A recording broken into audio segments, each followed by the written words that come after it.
Hi guys, welcome to my channel. আপনারা দেখছেন tourist guide Rajshahi. আর আজকের আলোচ্য বিষয় হচ্ছে ওয়ার্ল্ড কাপ ফিফা ফাইনাল। এখন বাংলাদেশের মেসি ভক্ত বেশি, আর হচ্ছে এই যে এখানে আমার এখানে দাঁড়িয়ে আছে ব্রাজিল ভক্ত বেশি। দেখাও না, একটু চেহারা দেখাও। কিন্তু আসলে খেলার সময় মাঠে কোন দল জিতবে এটা আসলে বলা মুশকিল। কারণ যেই দল তাদেরকে ট্রেনিং করে, আপনারা অনেকে হয়তো সলিন সকার যে সিনেমাটা দেখেছেন, তো সলিন সকারে প্লেয়ারদের প্র্যাকটিসের স্বার্থে কি করে, তারা পানির তলে প্র্যাকটিস করে। কেন? পানির তলেই যদি সে বলকে জোরে মারতে পারে, তাহলে পানির উপরে কত জোরে মারতে পারবে হিসাব আছে। সো স্পেন কিছুটা এই ধরনের কমব্যাট ট্রেনিং করেই মাঠে নেমেছিল। ওরা যে ট্রেনিংটা করেছে সেটা সম্ভবত, আর এটা আমি এই জন্য বিশ্বাস করি যে ফ্রান্স দলকে ওরা সময় দেয়নি, তার মানে বুঝতে হবে যে আপনাকে ফাইনালেও কোনো দলকে তারা সময় দিবে না, সে যে দলই আসুক। অথচ দেখেন, এত বড় গেম খেলার পরও স্পেনের কোনো ফাউল ছিল না। কারণ তারাকে প্রথমে শিখিয়েছে যে অন্যকে আঘাত না দিয়ে বল কিভাবে নিজের নিয়ন্ত্রণে রাখতে হবে। আর এটার জন্য তারা যে ট্রেনিংটা করেছিল, মূলত সেই ট্রেনিংটাকে বলা হয় কমব্যাট রিভার্স মুভ। এর মানে হচ্ছে যে তারা যেই পজিশন নিয়ে ট্রেনিং করেছে, মানে স্পেন, সেটাকে সেটা হচ্ছে কিছুটা এরকম যে কম্পিউটারের যে হলোগ্রাম, এই হলোগ্রাম জাতীয় প্লেয়ার সামনে তৈরি ছিল, এবং তার সে থাকা অবস্থায় বল যেন পাস কাটিয়ে নিয়ে যাওয়া যায়, এরকম একটা কম্পিউটারাইজ প্রোগ্রাম ব্যবহার করা হয়েছে। অবশ্যই, তাছাড়া স্পেন এত ভালো খেলতে পারবে না।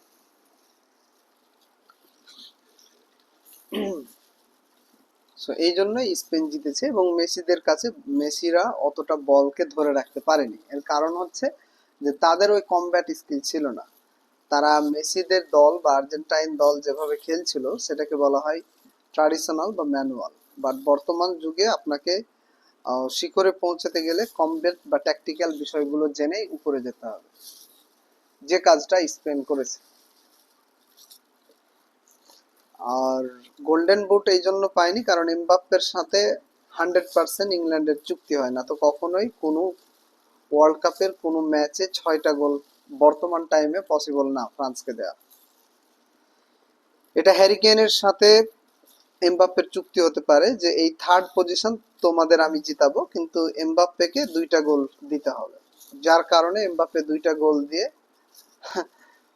ছিনিয়ে নিয়েছে মেসির গোল্ডেন বুট। আবার ওদিকে দেখেন, যে সাকাকে বল মারতে দিয়ে, হ্যাঁ আচ্ছা,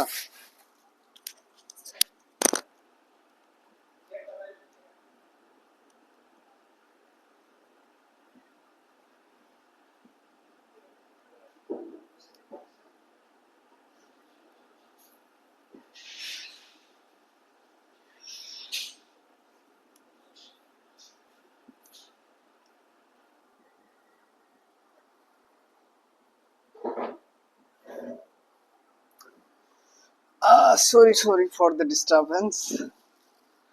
সো এই হচ্ছে ওয়ার্ল্ড কাপের খুঁটিনাটি বিষয়। এখন মেসি লাইফ টাইমের জন্য চলে যাচ্ছে বিদায় বান্ধব। আর কখনো আপনারা মেসির পায়ের ছোঁয়া দেখতে পাবেন না বলে। আর এদিকে চলে যাবে হচ্ছে নেইমার জুনিয়র, তার স্থান দখল করবে কে? Vini junior. ব্রাজিলের ক্ষেত্রে তাদের ন্যাশনাল টিমে নেইমারের পজিশনটা দখল করবে কে? ভিনি। আচ্ছা, মেসি চলে গেলে মেসির স্থান দখল করবে কে? আলভারেজ, মার্টিনিজ। এমবাপ্পে চলে গেলে এমবাপ্পের স্থান দখল করবে কে? ওলিসে। সো প্রত্যেকটা জায়গার জন্য প্রত্যেকটা ব্যাকআপ তৈরি থাকে। আচ্ছা, যে জিনিসটা বলতে চাইছিলাম, পুরো টুর্নামেন্টে ইংল্যান্ড সাকাকে বল মারতে দিয়েছিল কারণ তার হ্যাটট্রিক হবে ওই ম্যাচে, তাই। সো এটা থেকে এটা বোঝা যায় যে প্রত্যেকটা ব্যক্তি তার নিজস্ব স্বার্থটা আগে দেখবে, এটাই স্বাভাবিক।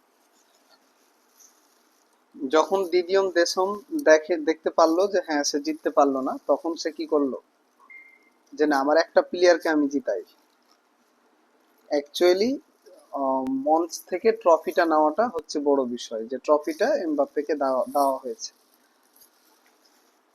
নেক্সট টাইম ফ্রান্সের ম্যাচ কমব্যাট ট্রেনিং দিতে আসছে কে? Zinedine Zidane.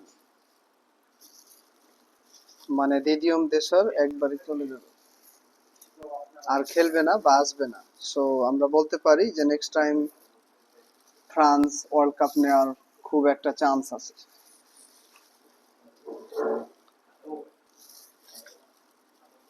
আর লাস্ট কথা যেটা, সেটা হচ্ছে যে এই যে 2026 সালের ওয়ার্ল্ড কাপ আসলে কে জিতেছে জানেন? এই ওয়ার্ল্ড কাপ স্পেন, স্পেনই জিতেছে তাদের বুদ্ধি দ্বারা। বাট যদি আমি এটা প্র্যাকটিক্যালি দেখি তাহলে বুঝতে হবে মিশরকে আর্জেন্টিনা যেহেতু ফিফার সাথে একটা গড়িমসি হয়েছে, সেহেতু আহ, ইজিপ্ট বা মিশরকে ইচ্ছাকৃতভাবে ওয়ার্ল্ড কাপ ফাইনাল থেকে বাদ দেওয়া হয়েছে। সো আমি মনে করি স্পেন এই কাপের হকদার 50%। 30% এটার হকদার হচ্ছে মিশর, ইজিপ্ট। আর 20% এই ওয়ার্ল্ড কাপের হকদার হচ্ছে সুইজারল্যান্ড।